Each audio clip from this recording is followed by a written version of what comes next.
Welcome to the SJ's podcast, first ever guest. We're here with Luke Barlow Taylor and Matthew Ramsden. You just broke the record, national record for most distance covered on a treadmill. Yeah, that's correct. Yeah, so 735 Ks in a week on a treadmill. That's insane. And then you're a pro athlete. You're a good runner. Yeah. And his coach.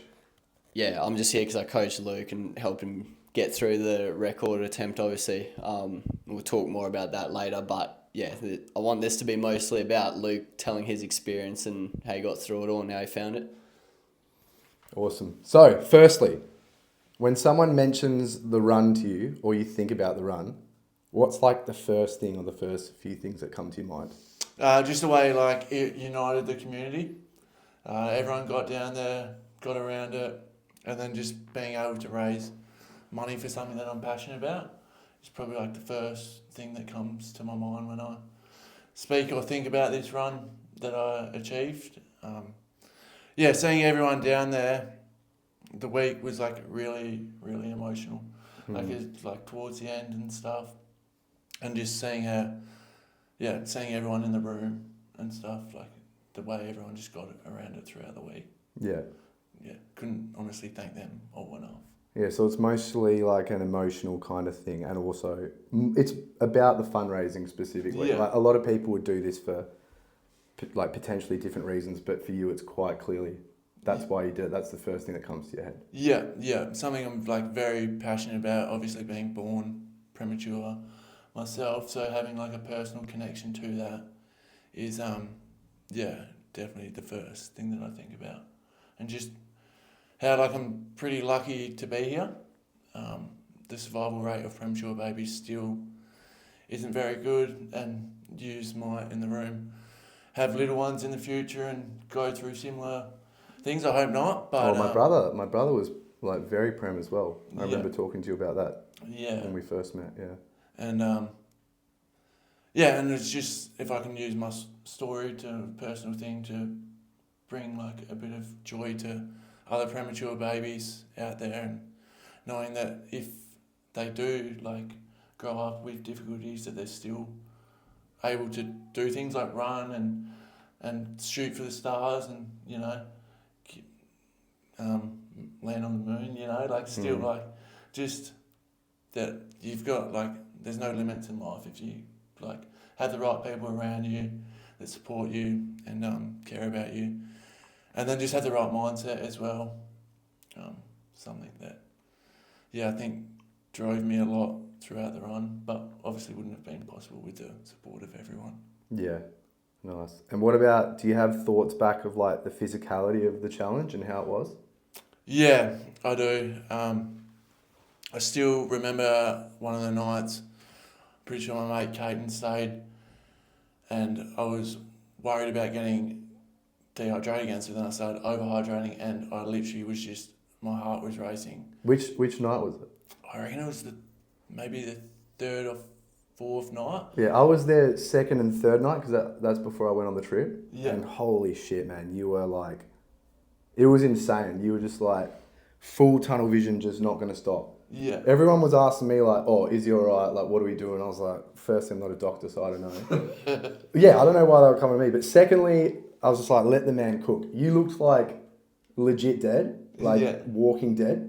And I was like, he's not going to stop at anything, so just let him do it. Let him do it and see what happens. And you just literally didn't stop. It was insane. Yeah, like, I don't know, like, I feel like there was like a lot of, I've got that mindset that like not to give up. And even like looking back on it now, people have said like, why didn't you stop? I was just like, there's no fucking way I was like stopping. Like Matt and I like planned this for a year, and it's just not in my mindset for that to like happen. Like I was just like, no, like I've just got to keep running. Like the more I run, the easier it gets, Even when I was like on that Tuesday, like I was pretty out of it, and I was just like, all right, we'll just get through this, and just keep moving. Like, and I don't know, and that's just, I just told myself, if you keep moving, the easier it will get. Like, and just lock in and just take it bit by bit. Like, there was times when I was stuck in ruts, and I kind of just,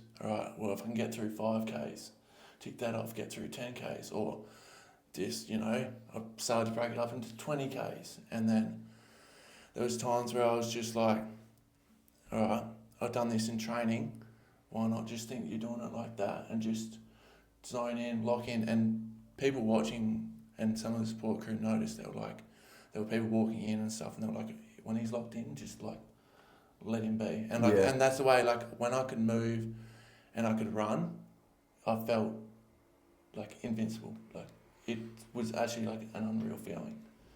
And then when I just hit a wall or like it got hard, I just kind of just flipped my mindset and just said like, all right, just break it up down, bit by bit, put some music on and just chip away at it pretty much. And I don't know, most people may have just thrown in the towel after like day 2 or whatever, but I don't know, that never crossed my mind. There was no way I was like not finishing this. There was no way I was not going to do the 7 days.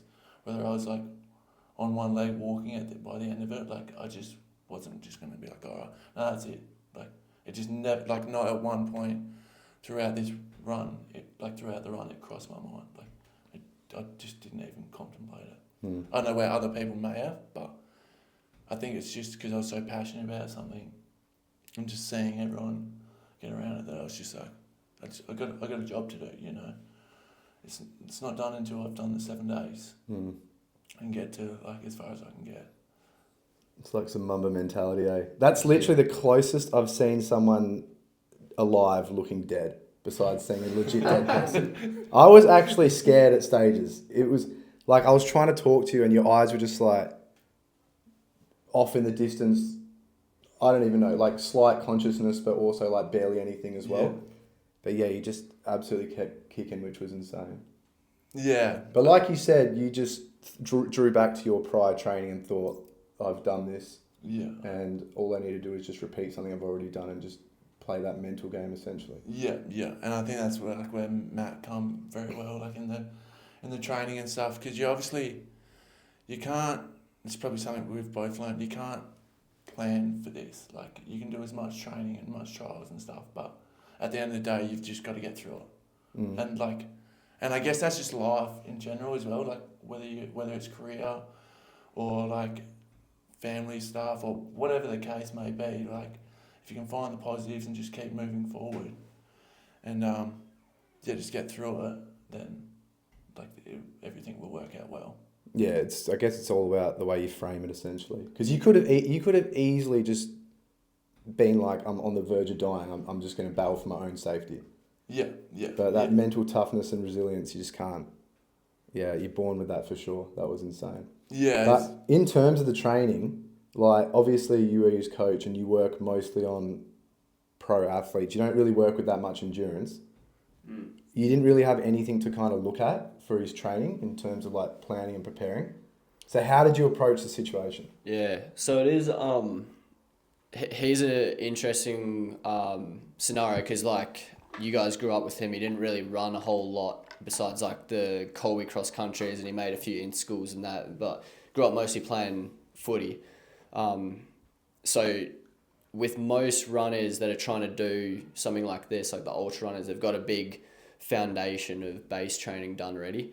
He hadn't. So when he first joined our group, the first thing I was thinking, this was even before he came up with this idea, doing the world record attempt, it was just getting him some base fitness, and that's purely so he doesn't get hurt, so he can actually, if he does want to run a fast marathon, he can do the intensity required without getting hurt or get put in a hole. So then when he came with this idea, so it worked out well because first, for those who don't know, he did a 100k run last year for charity as well, and that went perfectly, actually went better than originally planned. So then I thought, when he came up with this idea, I did think it was like a massive jump. It was going to be crazy because he had to do 140k a day for 7 days. So it's more than what he had done the year before, just in one day. Yeah. So yeah, when we planned his training, the first thing that we thought was, okay, how are we going to get him a better base? So that's just like progression over time. It's very similar to like what a lot of the science is saying now with strength training, like you say pick a weight that's obviously you guys are the experts with this, but if I'm going to talk in terms of running, pick a weight that you can do for about 8 reps, do that for a month, and then progress after that when it becomes too easy, when you could potentially go to 10 reps sort of thing. If you take that back to running, it's like what mileage can you do for a month or 2 months where it feels pretty easy, and then we can up it, and that will feel easy for about, let's say, after 6 weeks or 2 months, and we just kept upping it like that. Then when we got into the last sort of 4 months in preparation, that's when we had to start doing specific stuff, like the long runs, where some of the day, I think we started with just single day long runs where he'd run from his house in Rockham up to Port Kennedy, have something to eat there, and then run back. So it was ending up being, some of those days were like, we started at 20k, then went up to 30k, and then 40k long runs. When that became easy, it was, and as he said before, you know, you can do all this training for it, but you can't be perfectly prepared because you just don't know what can happen as we'll get into it later on. You do run into hiccups and things along the way that we just didn't know was going to occur, as well as prepared as we could have been. So yeah, first we went, you know, a week of running 2 hours a day, and then I took him back to training for, like back to his normal base training, which is about 120k a week. We did that for 2 weeks. Then we went to 3 hours a day for a week, and then 4 hours a day for a week, and kept doing that. So it'd be like, we'd work basically in 3 week blocks. The test week, where we'd test nutrition, all sorts, and just how his body would handle it. Go back to normal training for 2 weeks, then we'd up it. So 3 hours a day for a week, 4 hours a day for a week, 5 hours a day for a week. And then our last one was we went, I think we went like two days of 6 hours day rest, where he wouldn't completely rest, but he'd run like 2 or 3 hours, and then another 2 days of 6 hours, and then a day of lighter stuff. And then once we nailed that, we were like pretty confident that at least mentally we knew he'd be tough enough to get through the run, because that was always going to be the hardest thing, was the mental side of it. And then the nutrition, we thought we'd nailed at that point as well, because he was trying different foods and it was all sitting well, and he wasn't needing to go to the toilet all the time. So that's basically how we prepared. And then obviously he's pretty big in the gym, as most good runners. Like we're in the gym at least 3 days a week, minimum 2 days a week, lifting pretty heavy. And that's what I think has helped him a lot transitioning into running, is his tendons and bones are pretty strong from all the gym he's done through footy years, and even the last like 2 years when you weren't playing as much footy.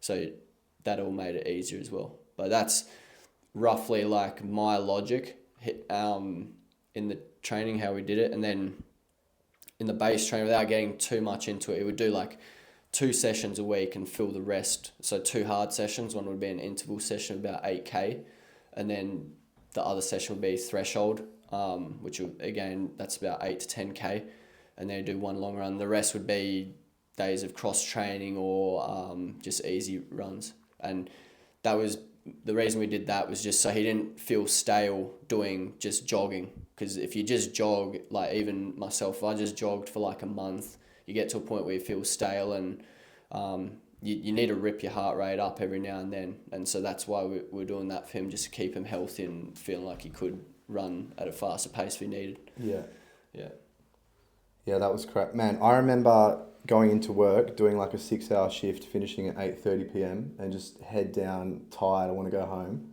And then you were on the treadmill like 5.5 hours in. And yeah, definitely inspired me to train. Definitely trained a lot more that month because of that. It's like 5 days a week. Yeah. Oh, yeah. For like 2 weeks? Yeah, it was like 5 days a week pretty much for like 2 weeks, something like that. So and looked good when you were running. And you were just completely fine as well. Yeah, I was like, even like looking back, like I just plodded along, just cruised, and actually enjoyed it. Like there's maybe I actually enjoyed it a lot. You always had that big bag with you, with all your snacks and everything. Yeah, I wonder what everyone was thinking at the gym. Like, Not big. I never saw that. it was at the front of the treadmill Oh, most yeah. of the It was a time. huge ass bag with Yeah. all your snacks. And I remember you always saying like, you're always testing to see how your gut would go. Yeah. But leading into the run, so how'd you go like tackling, obviously you had your training, the mental aspect of the actual run itself, but then 3, you also had to do the fundraising. Yeah. So that's obviously a big reason behind the run. Mm-hmm. So how'd you tackle that going in? I kind of just posted a lot when I would do like a big training week or something like that. I would post a little like donation page at the bottom, stuff like that. Try and like promote it through social media.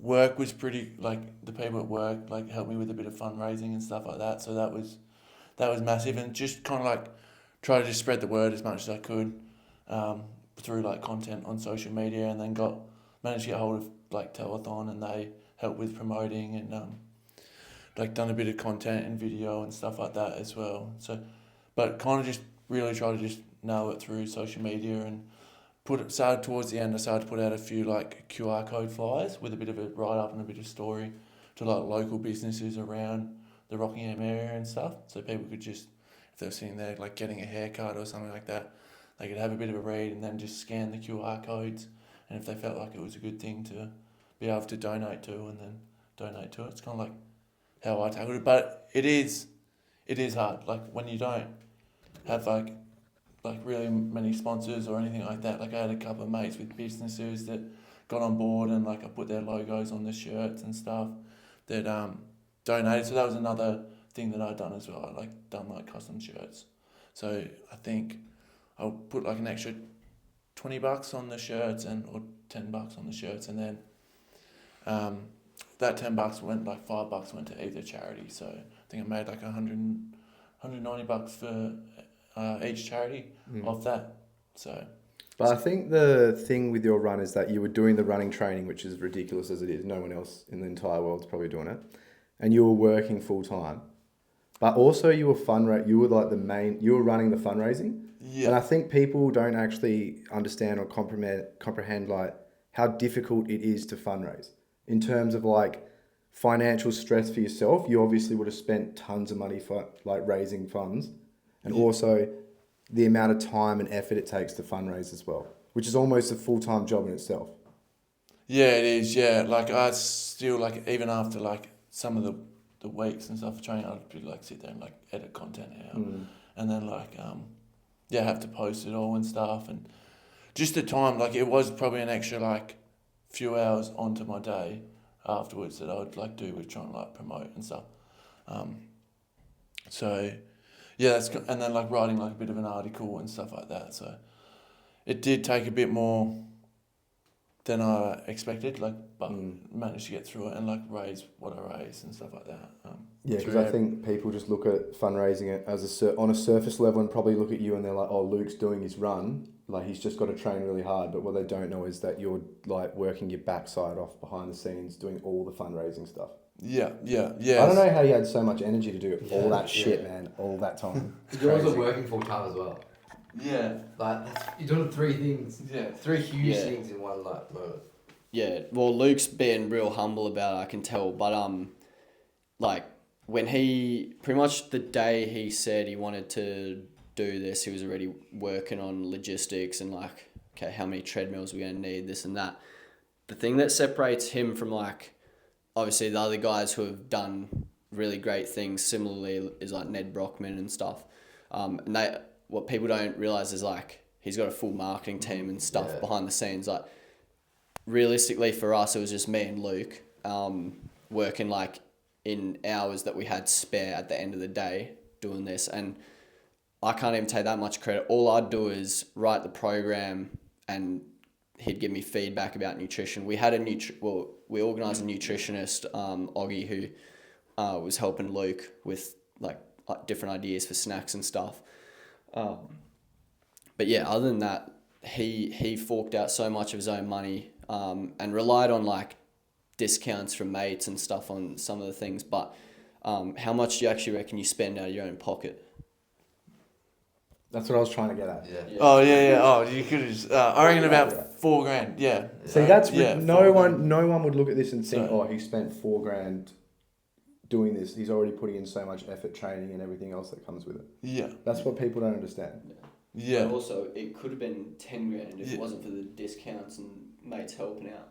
Yeah, honestly, yeah, probably could have been a lot more. Like, I realised the treadmills were probably like the most expensive going into it, and luckily, like the company that I got the treadmills through for hire, they really done me like massive and really helped me with like just giving me like heavily discounted. So that was like really good because I was looking at like probably like $8 or $9,000 a treadmill. So You were going to have to Yeah. buy it yeah. before doing it? Yeah, either buy it or I would have had to like pay the hiring fee, which would have been like $2,600 for like 3 months. So considering that, like I only needed it the week, so they luckily like hired it to me for the week, and I just had to pay like, not as much. Was that pretty hard finding someone for that treadmill, or was it? Yeah, it was.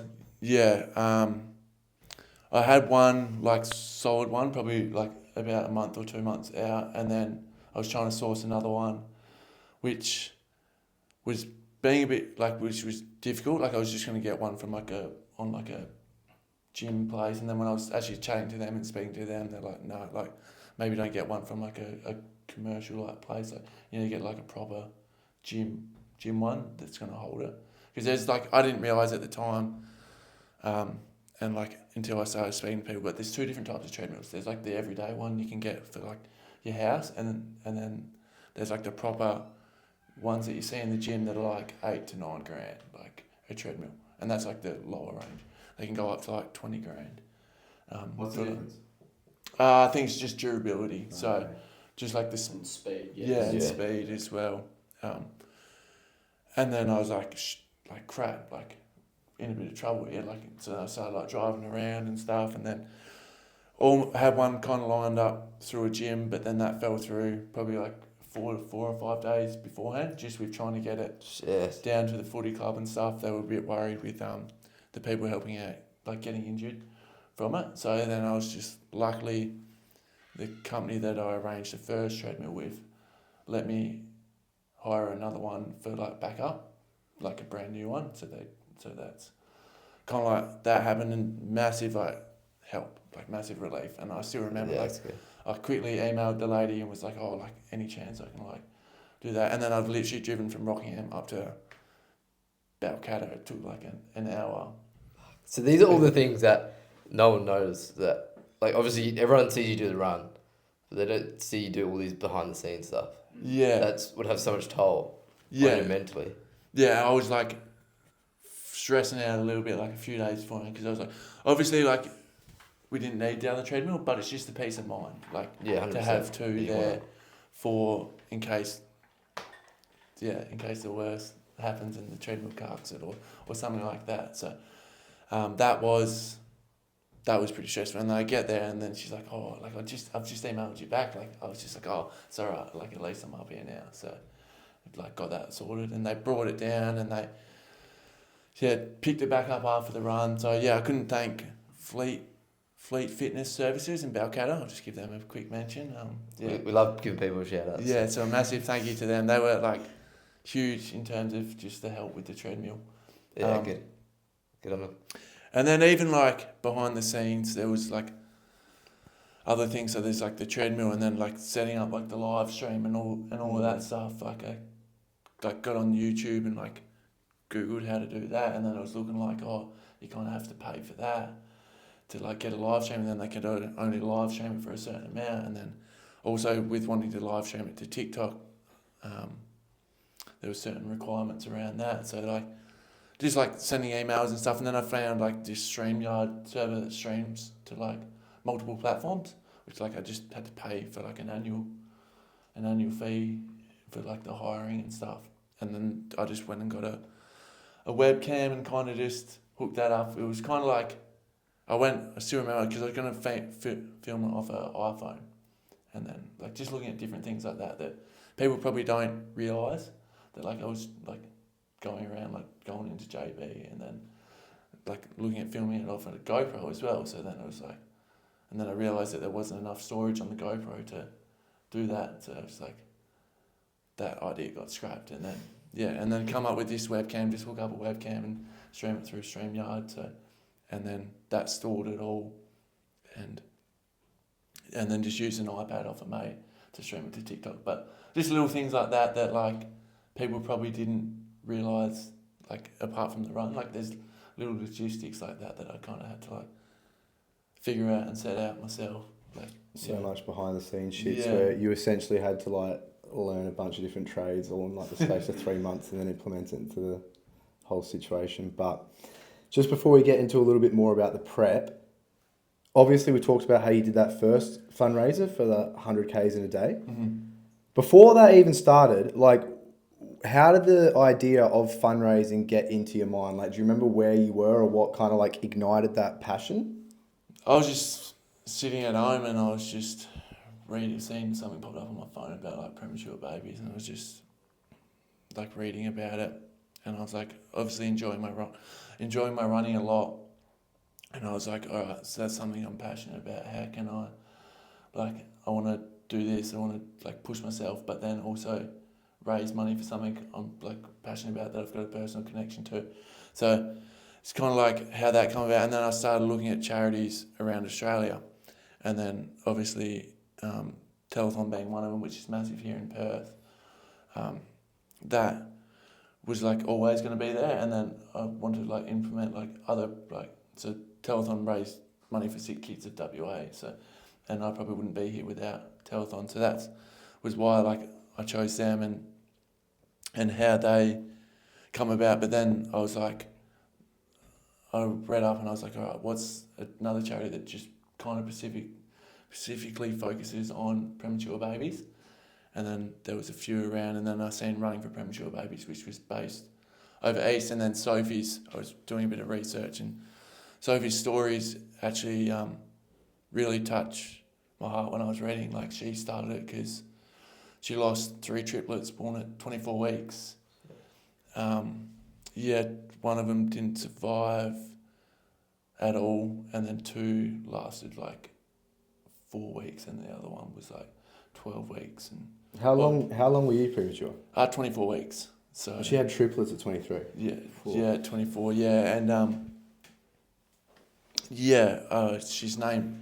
named them all and stuff like that, and then that's kind of like how she started running for premature babies. So So she runs quite a lot as well. yeah. Yeah. So, and then she also like donates life-saving equipment to like hospitals all around like Australia. So I think there's some in like Geraldton and like Albany and stuff like that. The regional hospitals around WA that are less accessible and less quality of stuff there. Yeah. So, and then I was just like seeing that, flicked them a message, and then she was like, yeah, I still keep in contact with her. And you just messaged them and said, I want to do a fundraising run. Yeah.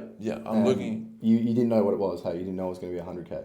No, not at that time. I didn't know it was going to be 100K. You just knew you wanted to do something, Yeah. but you just didn't know what it was. Yeah. And then how'd you figure out 100K?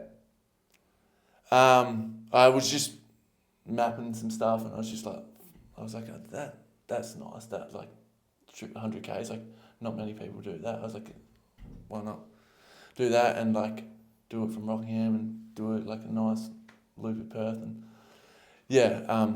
At that point as well, that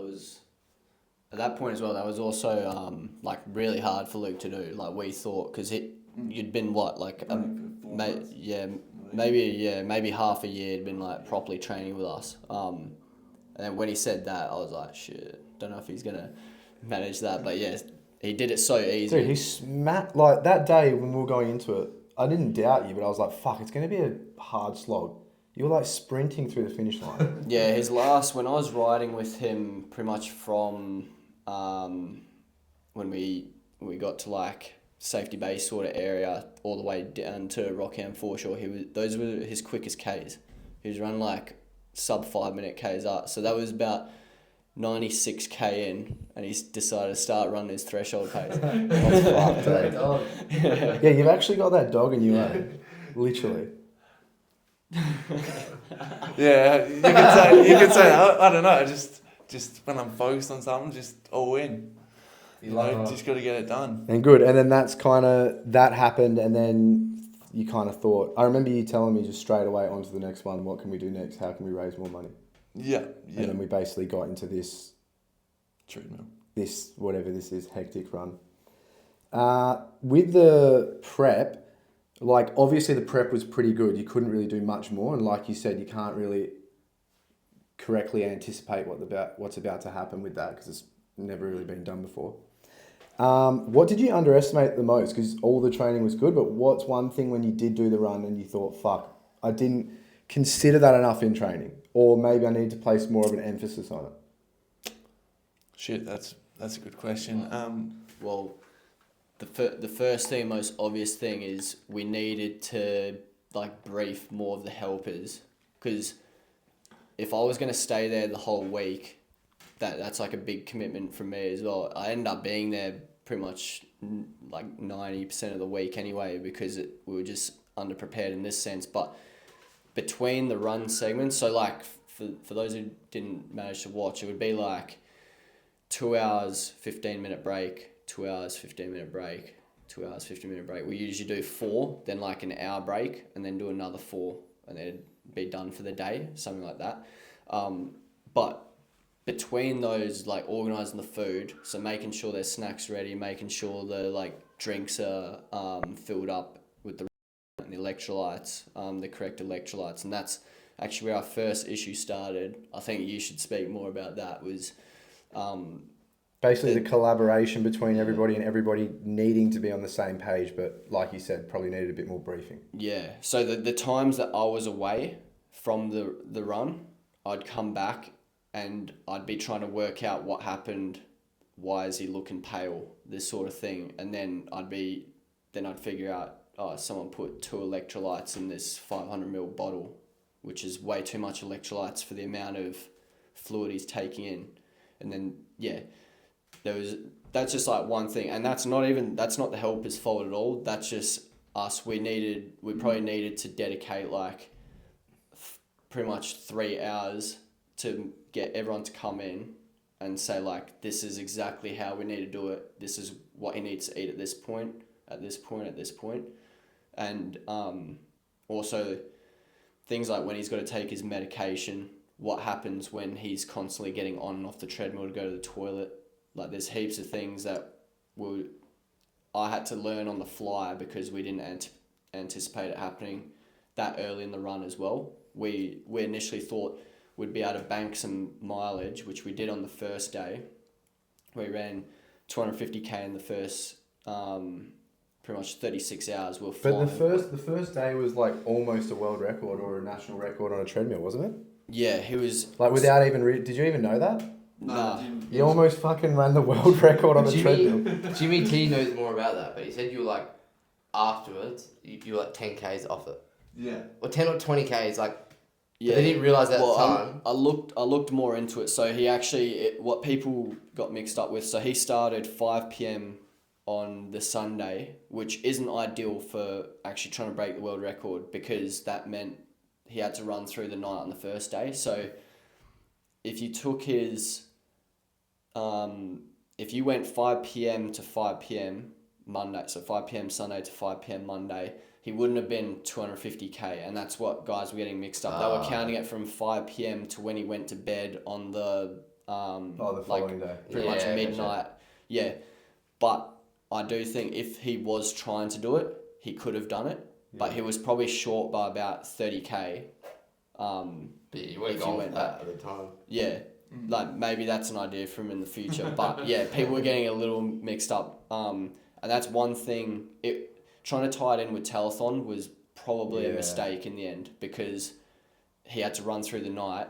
That first night, we just stuffed his recovery and everything, and yeah, then we ran into other problems because I wasn't gonna stay there through the night that first night and pull an all-nighter, so we had to rely on Jimmy and Caton to be there, and I think Hatchie was there for a bit, right? Yeah.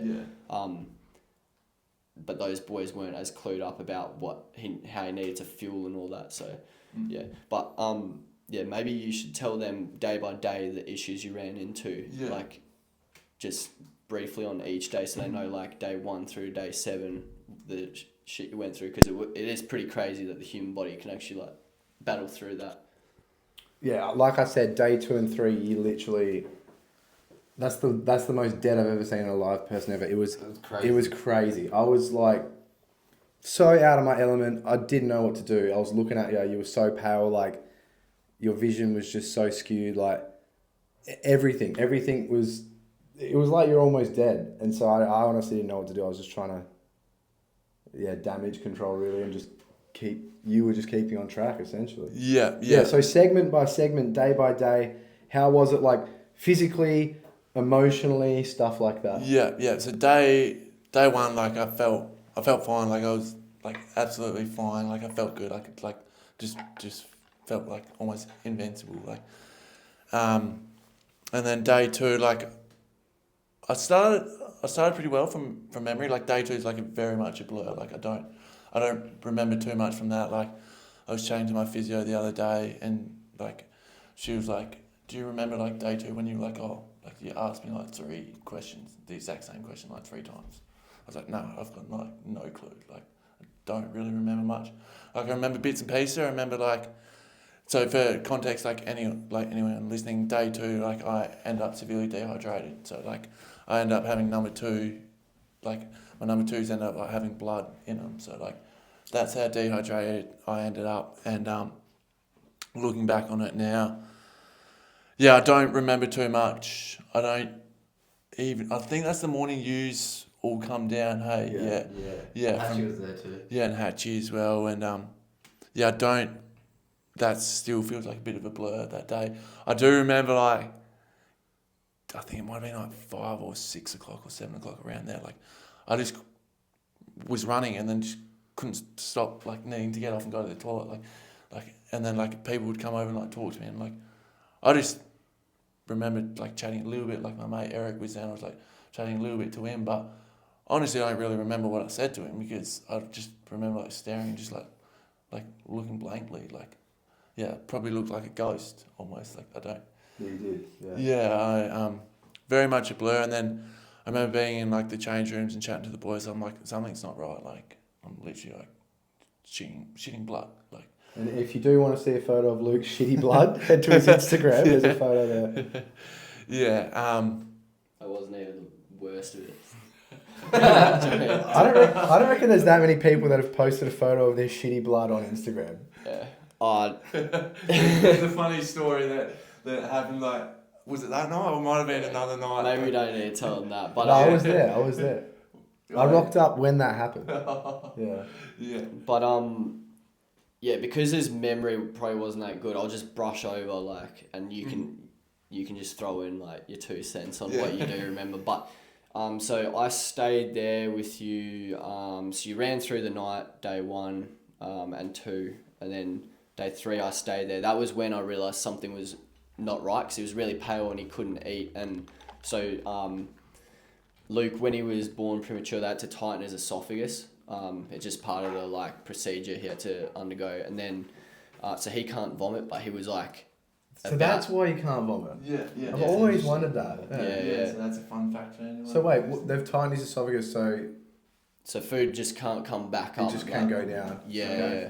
I'll like pretty much go to throw up, like, you know how people like throw up and like they like get the reflux and stuff, and like just literally like saliva or like foamy stuff will come out. But you know how, like people like power chuck and like food comes out and stuff, that just doesn't happen, nothing comes out.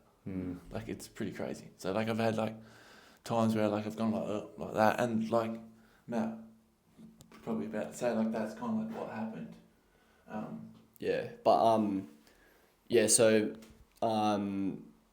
I was feeding him, and I actually had a few mates from the running group that were watching the live stream and said, Luke doesn't look good. He looks really white, and exactly what you guys mentioned, like he had that sort of glassy eye look, like he just didn't have any emotion on his face.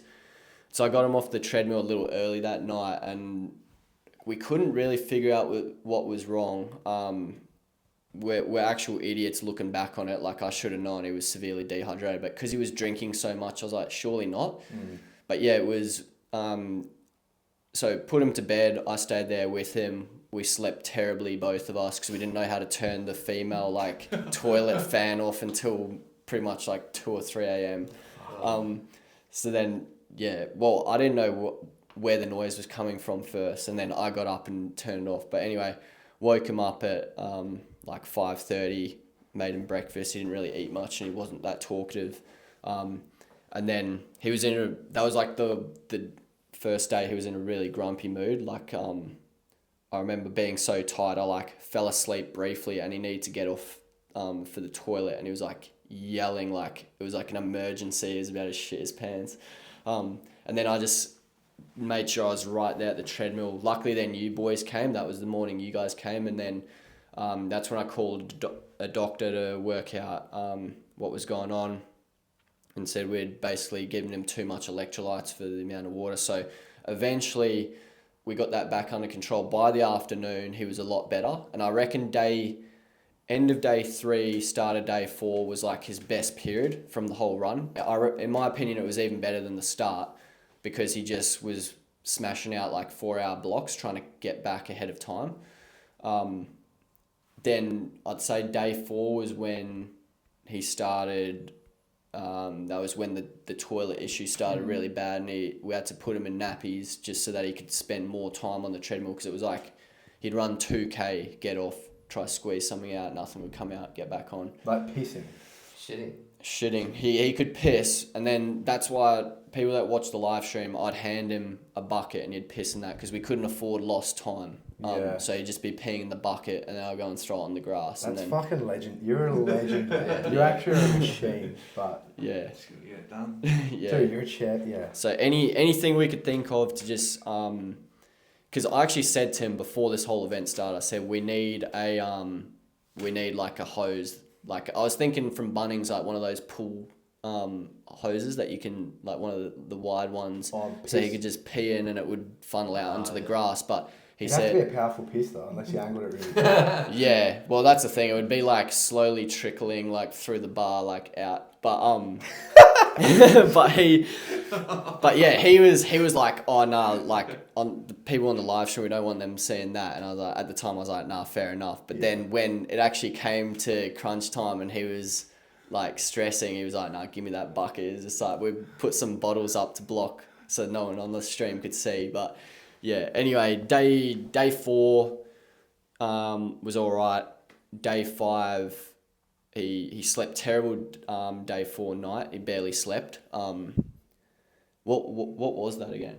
Why did you sleep so bad? Oh, he was overhydrated. Yeah, I was like overhydrated. Dehydrated to overhydrated. Yeah. So then I started freaking out, and then I was like, Wait, what did overhydrated feel like, or what was the... It was just like my heart rate would come down, I'd get up and need to piss. Like, okay. Get up and need to piss. And like my body, like my stomach was like rumbling and moving, and like I was like, oh shit, maybe maybe I'm dehydrated. That's instantly what I thought, because I was like, all my like kidneys and all that were like moving around and stuff. When I was resting, I was just like, oh, maybe I'm like dehydrated again. So then I just like literally before bed, I drank like 1.5 litres or 1 litre of water, like smashed it back, and then I just remember like staring at the ceiling, like my heart rate coming down, just like come down, get up, go to the toilet, like literally happened. And then I looked at the time and it was like 3 a.m. in the morning, and I was just like, shit, like I need to get up in 2 hours. So because obviously you've just come from like almost dying from being dehydrated, so you're super worried mentally about being dehydrated. So then you've just tried to rehydrate, and then you fucking overhydrated. Yeah, literally that's kind of like what's happened.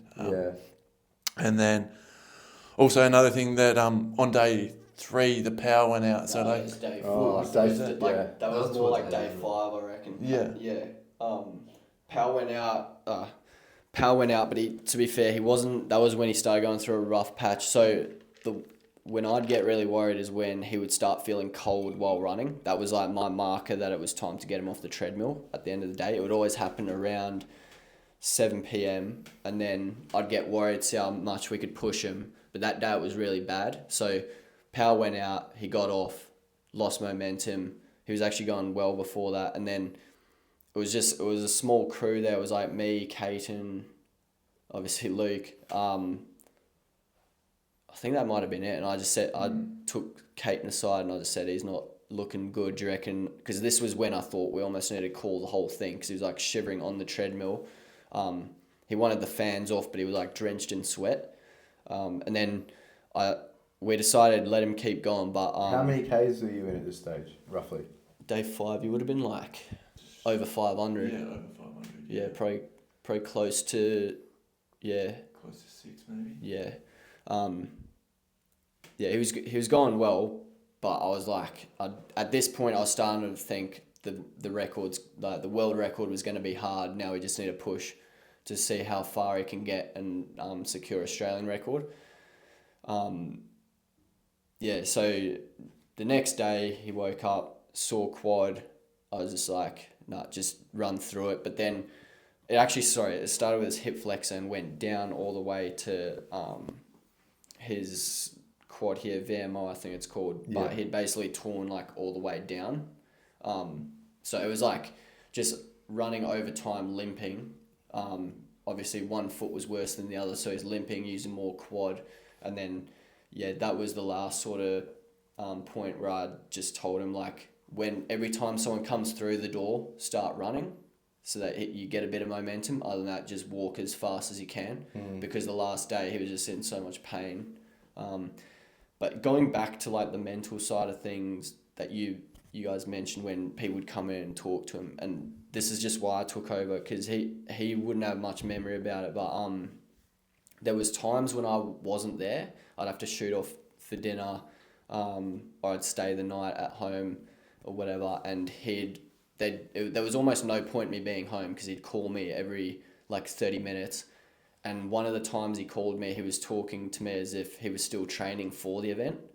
So shit. Yeah, so really? that was when I started getting worried. I told a few guys after the run, because when I did the speech after the run, I was talking about like why I wouldn't let you do it again. I just said like I think it'll have like potentially long-term psychological repercussions from it. Yeah, which I'm not an expert on at all and didn't know like anything about it, but that was the time I was really worried about his safety, and that was around day 4 when things started getting hard. He went well end of day 3 to sort of like middle of day 4 night, he was a bit shaky again, and then it matches up exactly with what you guys said, and I think it was probably the dehydration and stuff, and like him getting like fever sweats. That was probably what was causing it. And then just finally to finish off, so everyone rocked up for the end. Telethon's on the phone, everyone's like cheering and real excited. The first thing I was thinking was like, how can I get him out of here like as fast as possible, because I need to get him hydrated, need him to eat some proper food. And so I said to him, like, you got 30 minutes here and then you're coming to mine, you're going to stay there. So took him, my dad had food ready at his house, so we went via my dad's house first. He had he actually had a big South African feast, so like millie pub boerewors and just like so much red meat, stuff that he couldn't eat on the run. And then he had like 3 or 4 plates worth, like so good. Ate himself sick. And then anyway, I took him home, he showered, and then he wanted like 4 blankets on him, and it was like a little bit cold, not too cold, probably like 20 degrees, but he was like shivering like crazy. And I said, you got to have this window open, you got to like try and stay with 1 blanket first. But he sweat through, he was wearing jumper, trackies, socks, everything to try and stay warm, but it wasn't that cold, and he sweat through 3 blankets and like drenched all his stuff he was sleeping in. It's like, that's how bad his body was at regulating its own core temperature. So yeah, he went through a lot. I don't know if the mental side of it was the worst or what, but the doctors were telling me when I called them, like initially they were like, yeah, you need to stop the run. But yeah, I wasn't going to tell him that. I was just going to see how far we could push him before he wanted to tap out. Don't think Luke would have taken that on. No, he wouldn't have. That's why there's no point telling him that. I told the other boys who were looking after him, just so they were across, like, pretty much just told Cajun because he was there most of the time as well. And yeah, just told him to, like, for the critical signs to look out for. But yeah.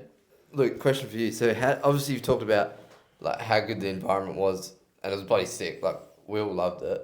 How did you find? Obviously, you were the one running. People coming in and out. It's say if Matt wasn't there and you wanted to speak to him directly. People drinking. Like, how'd you handle that? Good, like really well. Like I actually, looking at it, I enjoyed it. Like especially on that day I ended up severely dehydrated. I was like off the treadmill. Like some of the boys would come down. They're like obviously having beers and stuff, and like that was like just like helpful, helpful, like just to see them and come down and like get the support and stuff. Like I found it like very very helpful. Like just the way that they distracted you a bit. Yeah, distracted me a bit of like the run and stuff, but in a good way. I thought, like especially when I was on that Tuesday, I was having some of the boys had a few too many beers and they were just like chatting to me and like they were like just do this, do that, and I was just like I found it a very like positive distraction. Like it was good. Yeah. It was like very, very good. Like, and even for them, I think it was good as well. Like looking back on it now, I still get some of the boys like a week or two afterwards. They're like a week ago, we were like just coming from work down to the footy club. Like, I remember it was sad. It was sad when it ended. It was like, oh, what do we do tomorrow? Yeah, It's literally. like covered at Quinny nights. But maybe Matt would probably have a different thought, like in terms of like it was pretty like wild the setup that we had, like going for a world record when you think about it. Like that, nobody comprehends that it was a world record, and I think nobody comprehends like the reason why it's a world record. It's fucking you would have been the first person to ever run that distance. It's incredibly hard. That's why nobody else has done it.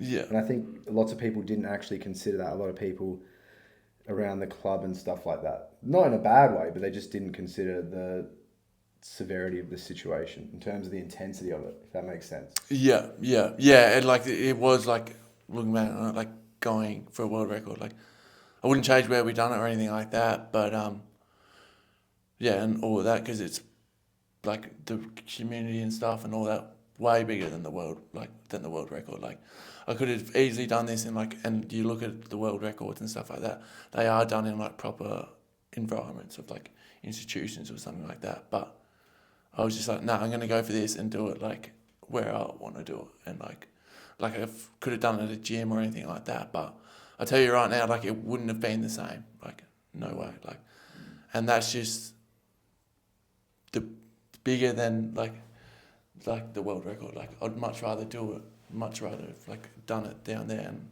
still do looking on it now, like down there than anywhere else. Like The heart of Kwinana. Yeah, the heart of Kwinana down at the footy club and just like, because it just wouldn't have been the same. Like, you know, you do it at a gym or something like that, but there's no personal connection for me where like, that's where I've grown up playing footy. That's where like most of my mates play footy still and I'm still down at the club. So it's like, brings them together, shines a bit of a light, unites a community of where I've pretty much grown up my whole life. You know, I could have easily done it at a gym in, you know, anywhere or anything like that, or done it, you know, probably like institution, but it just, wouldn't have been the same, I reckon. Like, it was a bit hard at times with some of the boys down there, like when they were had a few too many and stuff. Like, but most of the time I feel like they were pretty respectful and stuff, and like they were giving me like positive advice and stuff. I actually had another mate that didn't do something similar, but like him and his cousin ran from Perth to Albany like probably like 4 months ago, and he was just like they done it at a bit of a slower pace, but done it for like their cousin and stuff, and he was just like, you just got to break it up like that. It's kind of like how I done it. Just broke it up, but that was good. Like it was nice to have them down there. And like I feel like everyone was respectful and enjoyed it at the same time. Like I feel like they knew that I was going for a world record, so they weren't like full on like distracting or anything like that. Like it was nice just to. And I think it was you more also, helpful. like you yourself, whenever it was kind of pissing you off, you just put your AirPods in. Yeah, 100%. Yeah, I just put the AirPods in, stare at the TV, and watch the footy. Like the sport, like the footy, watching the footy or the sport, I found was the best. Like, because going into it, like I thought I would have watched like a lot of series, like movies or like Netflix or something like that. But I reckon the footy was good because it was long enough where like it would go for like 3 or 4 hours, so it would chew some time. But then also, I didn't have to sit there and pay attention. Like I could just look out the window look out the doors of the club rooms, or just like look around and then like look back at the TV and it'd still be playing. And yeah, and I actually enjoy footy, so it's like made it like, I reckon I watched about 20 games of AFL. What, like old games? Yeah, old games, like the old... The trade was on too at the time. Yeah. Yeah, trade radio as well. We just put like any sport on here to watch it. He didn't really get a say. No. I remember, I think it was the second last day, I came to Arvo and you were like surprised that you hadn't been swiping on Hinge. Yeah, yeah. I was like, out of all things that you thought you were going to be doing. Yeah, I thought it might be a little bit of drop. So he gave me his Instagram login to do like the social media updates for him, and I was like, what do you want me to do about DMs? Like obviously there's Triple M radio and stuff, or wanting interviews, and every day there'll be like someone else asking for an interview. The first one he got, he did, but then after that he didn't really want to do any anyway, the thing I found funny was the girls sliding into his DMs. Actually? Like, yeah, they were like, one of them that I could, because I wasn't opening any of them, but you could see them just like, you could see like the first sort of half a sentence, and it's like, one of these girls like, I can see you walking. Like girls tuning in, watching the live stream. So yeah, if he had the energy, he would have been all over Hinge, but... Yeah, surprisingly, that took a backward step for a week. That's the cure to male loneliness, is just fucking ripping out a world record on a treadie. Yeah. That's insane. So post-run, so how much did you raise? 30,000. So, It's a lot. So yeah, 20,000 for running for Premature Babies, and then 10 for Telethon. So That's awesome. yeah, it's crazy. And did you do interviews with either of them at the end, or were you just cooked? Done a bit of an interview with like Telethon afterwards, like directly after. Done a bit of a chat to them, and then later that week they got me down at the footy club and done a bit of a follow up and a bit of a chat then, which was really nice. Asked me a few questions and just like asked me the reason as to why I done it and stuff like that, and how I'm feeling now, like mentally and stuff like that, and just I definitely like I said in the interview to them, I said like I got no regrets of it, and I still don't, like looking back on it now. It's been like 6 or 7 weeks. I'm like definitely don't regret the week, like not at all. Like very much loved the whole week. Like it was actually enjoyable. Like it's Upon reflection. Yeah, like it's like I know saying running on a treadmill is hard, but I think just the enjoyable of seeing everyone down there and how much joy it probably brought everyone as well. Like even my support crew, even when I was probably grumpy at times, I think they just I was angry for no reason at certain times. Like I remember snapping at Jack, and I was just like, dude, like it's fucking over, like it's over fucking there. Like just look, open your eyes. Like I'm on the treadmill, like, and he's like, I'm trying to. Like I do feel bad looking back on it now, like, but I was just in like a hell bad. I think him and Gutsy, him and Jill probably copped it the most when I was like grumpy, because I just like... Yeah, it's very out of your character as well to be grumpy. Yeah. I remember Jack actually saying that it was like, he actually liked that. Yeah. Because it kind of felt like you coming back to your normal self. Yeah. Because I remember obviously in the middle of it, you were going through the walls of everything. And then he said that you snapped at it, and I mean, he actually liked it. Yeah. Like, oh, Luke's coming back. Yeah. And there's probably other times like people would be like, the only person I was probably like obviously Matt would go away and stuff, and like he would come back and then he'd walk in the room and I was literally like, fuck, like I hope I've done enough here, like I hope I've done, because obviously like I wouldn't say I felt pressure or anything like that, but I just like, we obviously come up with a bit of a plan, and it's like shit isn't going right. I was like, fuck, like hope he can like kind of like understand, because he's my coach, like he's meant to be like tough. It's like, and like, you know, he couldn't just like baby me through this. Like obviously I had the mindset as well, but like he had to be like tough as well, and like be like, no, like you're fucking around here, like you know. Yeah, that was definitely the hardest part of it all for me, was like as one of my best mates, you want to just be like, mate, just chill out, like take it easy, don't cook yourself here. But as a coach, like, and also I'd be doing an injustice to Luke if I'm not like, get your ass on the treadmill, you have 30 seconds to start this one. And just, it felt like I was constantly nagging him, even when I was at home, about why aren't you on the treadmill? Like, I'd be watching the live stream from my dinner table being like, calling the boys up, get him on that treadie now, because we're back 10K for the hour or whatever. And yeah, that was really hard. For me personally, most people would struggle with that anyway, being like that to their mate. But yeah, with everyone coming in and stuff, I reckon that was a huge help for Luke, because he was distracted bits and pieces, and then he could lock back in, and it was, the guys all enjoyed it by the looks. They had something to watch and go and have some cheap beers during the week, and they all felt like they were sort of having a, like, contributing to the big cause as well, which they certainly were. And yeah, I'm sure Luke will say it a million times, but thanks, like, to everyone who came and helped, because really, even you two boys coming and helping as much as you did as well, you probably think, oh, we had like 1% impact, but it was way more than that. Like, having all the helpers that we could just come and, you know, even make a toasty or whatever for him, just took that bit of pressure off me, so I could focus and lock in on, like, okay, what mileage do we need to do today?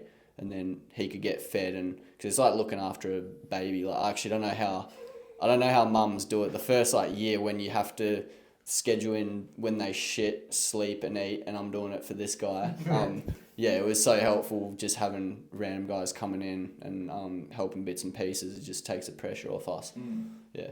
But it's true. Like, you were in an incoherent state where your objective was just to continue. So you had to think and act and create all these movements for him, essentially. And when you weren't there, like other people did it, I was trying to do it that fucking second night, third day as well. It's like, you just have to move, but you've got like no brain power at all. No. Everybody's got to do all the thinking and all the logistics for you. You just have to move. So yeah, you probably felt bad about it, but it was like a fucking necessary, absolutely necessary. Yeah. Like, definitely obviously feel bad for like some of the times, and I was fucking like grumpy for like no reason. Yeah, but I think it was just more what I was like going through. Yeah. Like, my main focus was just to run, and but I think like everyone like done hell good, like with like obviously the stuff we went through and like all that, and just like thinking on the fly and like problem solving, even like even Matt and stuff, like just like it's probably the first time that he's ever done something like that. It's the first time I've like done something like that, and he's probably got the most experience out of everyone in the room. So the way he handled everything was like crazy, and then all the support crew, like you boys and stuff, like first time yous have probably ever done something like that. So I just think like the way everyone just chipped in and done their part, like, was like massive. Like, yeah, honestly couldn't thank them. Like, thank yous all enough, and like everyone that come down and stuff, with how they just all got behind it, and like yous like helping out, like doing bits and pieces here and there, and like just filling up my bottles and stuff, and like everyone else, all the boys staying down there and that, like, because like yous, first time for a lot of yous to do something like this, and I think we've all learnt something from it, regardless of if you like just were spectating or watching on the live stream, or like helping out like you boys were part of the support crew. Matt probably learnt a lot about it as well. I've learnt a shitload from it. Like, I've got, like, for me, I can't find any negatives from like the week. Like I don't know, it's all positive, and maybe I'm just looking at more at a positive light than a negative light. But in terms of like, if I thought it negatively, like I couldn't find anything like where it was like a negative way. It's good. It's a crazy experience that you couldn't pay for that. You couldn't buy something like that, and the learnings that you got from it, and just like I said, what you experienced, which is crazy. But how's the body feeling now? Pretty good. Not back running yet. I still got like a bit of fluid in the bottom of my ankle here, which I'm trying to like flush out still. And then like when I go like that, there's still like pain in like my hip flexor and quad, which I'm like strengthening back up now. So it's been 6 weeks?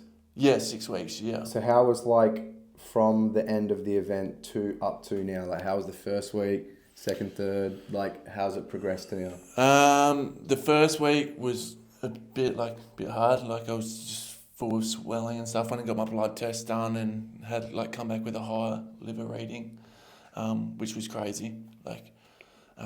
And then I was just non-stop sweating. Like literally, I'd sleep for like 2 hours, wake up in a pool of sweat. For how long? A week and a half. It lasted a week and a half after the run. Literally like maybe a day or two before I went back to work, and it might have been it was definitely a day or two before I went back to work. But that was crazy. That was something like going into it I never thought would have happened. Like I was just laying there trying to sleep for like 2-3 hours, and then I'd get up and just wake up in a pool of sweat. Like I'd have to like get changed, have a shower, and like sleep on the other side. I was sleeping on the couch, slept in my bed maybe like once or twice. I was sleeping on the couch and would sleep on the other side of the couch because like it'd fold out to a bed, so I'd just sleep on the other side. That was nuts. That was like literally crazy. Like, and that's probably what hung around the most. Like a lot of like swelling and stuff hung around for a week and a half. But that was probably the most like, wow, like I'm fucking definitely sent my body in a good way though. Like, you know, like there's been no long-term effects as far as I know, which is positive. Like I went and got a follow-up I got my results back last week from a few other blood tests, and went and got an ultrasound on my liver and stuff, and everything's all back down to normal. Like my liver readings are fine, and all the internal stuff's fine. It's mostly just like a little bit of joint soreness and tenderness and stuff still. Yeah. So hopefully that should be sorted in the next few weeks. Hopefully, is my plan. I mean, I'd love to probably get back and be running now. I probably could, but it's just like it would just defeat. Like I'd just do more damage. I'm probably almost better off trying to just let it get sorted. Probably, but I'm swimming and stuff, and I went on the bike yesterday, like at the gym, and cycled and done some upper body stuff, and then just doing strength work, a little bit more lighter strength work down the bottom, because like you feel my two different quads, like there's way more strength in my right than like my left at the moment. But yeah, I'm hopeful. As soon as I can get back running, like I want to be like running. I definitely 100% miss it. Like, and I think, I don't know, Matt could probably like, being like a professional athlete, like I trained for like 2 years, like non-stop running, and then like I literally probably didn't really have a week off, maybe a week or two off, and like was just like, yeah, I'll come back, like I'll be sweet, like, and then like having to like not been running for like the last 6 weeks is like shit. Like obviously like I'm like fuck, like I generally do miss it, and like it's been a bit hard, like mentally just like filling the gaps, and like obviously I can swim and do other bits and pieces, but when you train for something and you do it and you're like, well, like what's next? Like there's just like a bit of like an empty feeling. Like it's just like, well, I've achieved that, and it's like that's all done now. It's like, oh, back to reality, you know, and then just recover, and just being able to recover without running has been a fair bit to like adjust back to, and something that I definitely don't take for granted, like being able to run. Like I know for me, like I literally enjoy it. Like if I could be running, like I could be running now, but it's just like not worth it. But like if I could be running, like I would be running,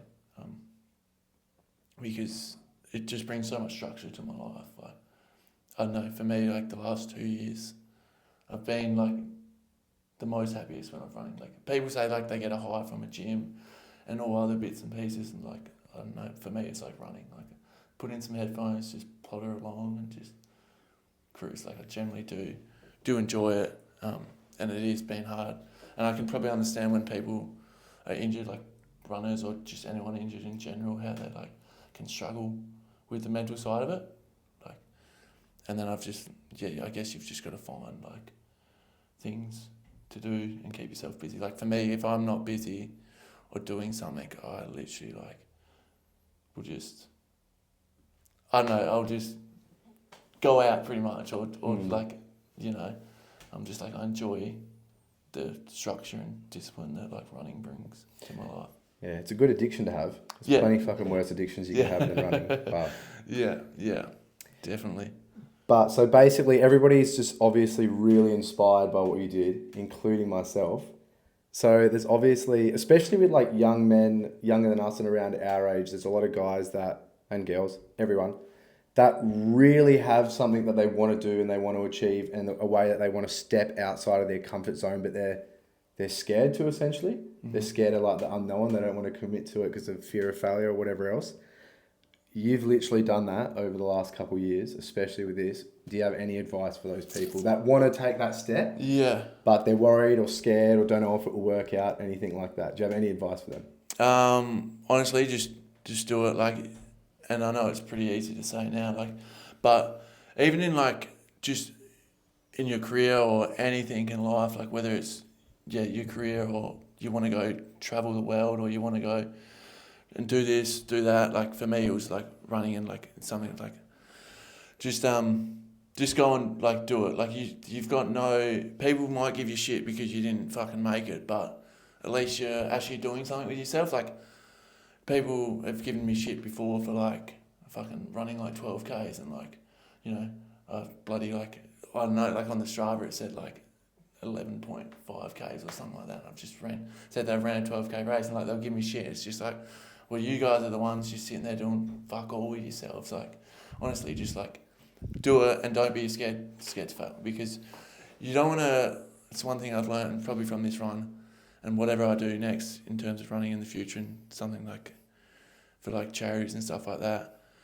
I don't want to look back in 10 years or 5 years time and be like, fuck, I should have done this. You know, I should have, you know, but I was too fucking scared to do it. Or I was worried about what people would say, what people would do. You know, most of the time, people will support you and back you. And like the ones closest to you, like your friends and your family, will always have you like and like be there for you. And that's the main thing. Like I could have easily gone into this and been like, or like even when I was planning it, could have just been like, oh, fuck, you know, look at the negatives in it instead of the positives. Like a lot of people do, like they look at the negatives instead of just going, fuck, like I'm just going to do this, like, you know, regardless of like how much it costs me or anything like that. Like I had some pretty wild ideas before this treadmill one, but I like the treadmill idea, like looking back on it.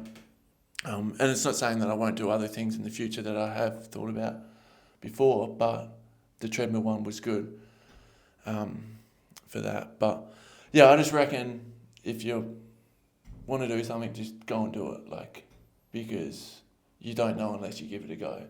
You know, I didn't know that I would have got as far as I did. I was just going to say, probably like, I was thinking about this the other day, and this goes hand in hand with what he was just saying. So, I don't know if this is true or whatever, but you hear about people saying when they're on their deathbed and sometimes they'll die, but they had that like, and they'll come back and they recall like having an epiphany, or like they have like flashes of highlights in their life. I guarantee you this is going to be one of Luke's highlights. And I think even for me that this event will be on my like highlight reel on my deathbed. But what won't be is like the money you earn or what you take into the grave. It's not going to be a car or, you know, a house you bought. It's going to be the big goals you set yourself and you try to work towards, or the things you accomplished, the holidays you went on with family and your best friends, and the like experiences of life. And I think probably a good way to like conclude is just this is going to be a experience that he'll never forget, and those all that were around him during that week, we're never going to forget it either. Yeah, like definitely. Yeah, I'll honestly never forget it. It was, for the small part I saw before I went away, it was absolutely it was an insane experience that you can't buy, like I said. But I think you've got like a really, really good mix of like intrinsic motivation and desire for success that I think a lot of people can really learn from, and that I've also thought about quite a lot, and it's helped me think, reshape, and kind of everything that I've been focusing on of late, which is pretty cool. So yeah, insane. Like, literally, you're a fucking machine. I can't believe you did that. I'm still in awe, and it's been ages, and I've just been away for a month. But it really wasn't that hard. Like, it was just everyone. it was everyone. It was everyone around me that made it. I mean, I just had to put one foot in front of the other and just run for a week on a treadmill. Like, I don't know, like, and just train my mindset. But I reckon I don't know if you're born with it or not, or like. What, that dog in you? Yeah, like, I know, like, just growing up, even playing footy, like I was small, like, you all played, like, saw me when I was, like, growing up, like, there wasn't much to me, and, like, even on a footy field, I just didn't care what size you were, like, I'd just give you a good run for your money, or whether it was, like, sport or anything like that. I don't know, I've just always had that mentality to just keep going, and just keep moving forward, and I know, it's just something that's, whether it's ingrained in you or... You definitely got that dog in you. Yeah. You definitely have that dog in you, and it speaks volumes of your character. But, yeah, can't stress enough that we're all, like, so proud of you, and I'm just still fucking amazed. I can't believe it. Anything else on the cards, or is it swept under the rug, or what's you thinking about anything at least?